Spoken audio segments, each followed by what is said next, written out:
Welcome back, everyone, to another week of Growing Together, where we grow together in our faith, our family, and our friends. It's the last week of February and our final wrap-up of talking about kindness. And remember that kindness is showing others they are valuable by how you treat them. And to wrap up this month, the last thing I want to share that I'm a super fan of is right here on my shirt. NLC, Norway Lutheran Church. That's us, baby! Well, maybe not specifically Norway Lutheran Church, but more importantly, that we gather together here at this place to worship Jesus. And that's who I'm really a super fan of, is Jesus. And I hope by watching, joining together, and being a part of our church community that you might be a super fan of Jesus as well. Jesus not only teaches us so much through the scriptures, but at the same time shows us the love of God in our daily lives.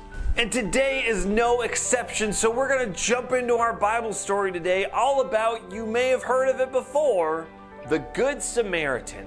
And where our story starts off is, once again, Jesus is teaching to a crowd of people. But then one of the religious leaders, who we learned about earlier this month, don't really like Jesus, popped out to ask Jesus yet another question. Excuse me, Jesus, but what must I do to get eternal life?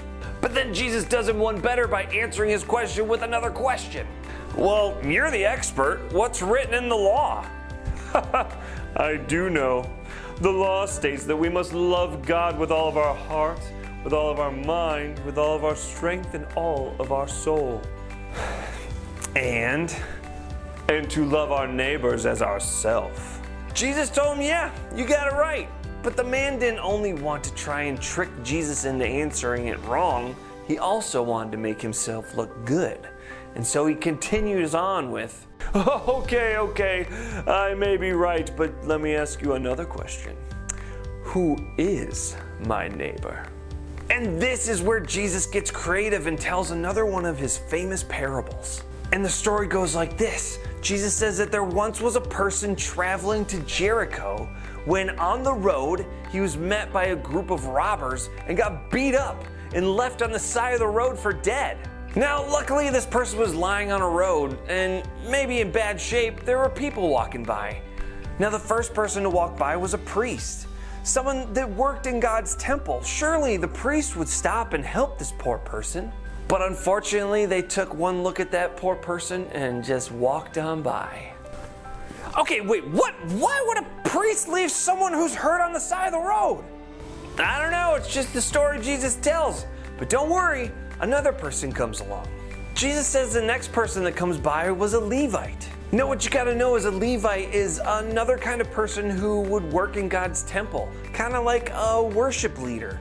You'd think they would stop, right? Unfortunately, no. They took another look at that poor person who got beat up and just walked on by. Is anybody gonna help this person? Here's the kicker though. There was one more person who came by, and they were the Samaritan. Now you gotta understand, a Samaritan was another type of religious people who lived alongside Jewish people, but they didn't really like one another.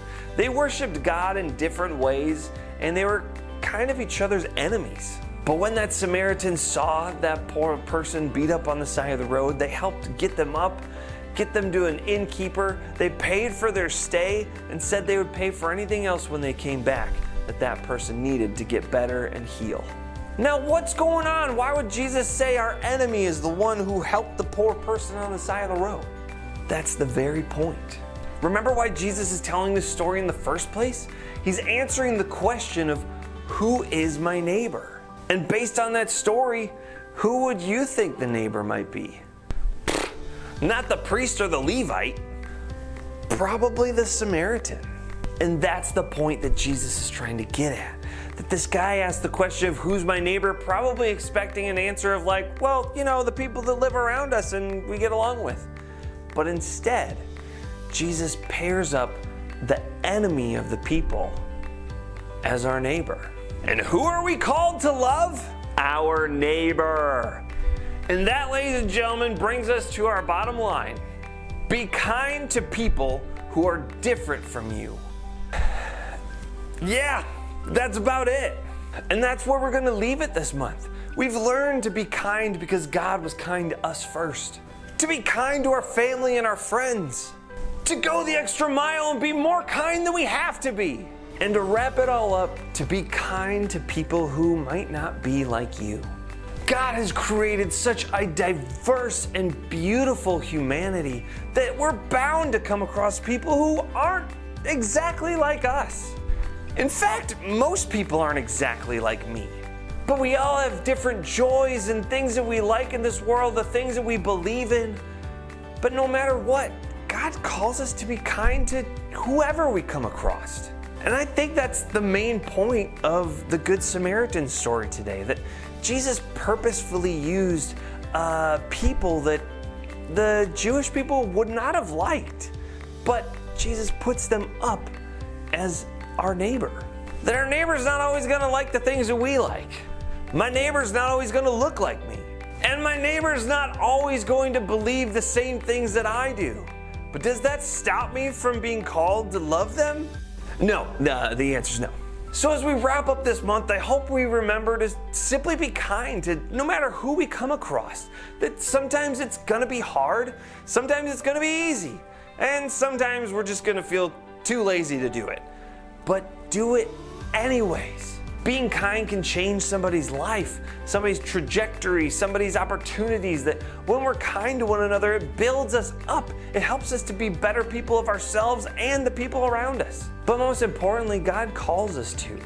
God calls us to love one another because we have been loved first. So just because February's over, that doesn't mean we don't have to be kind anymore. We're just not gonna talk about it as much.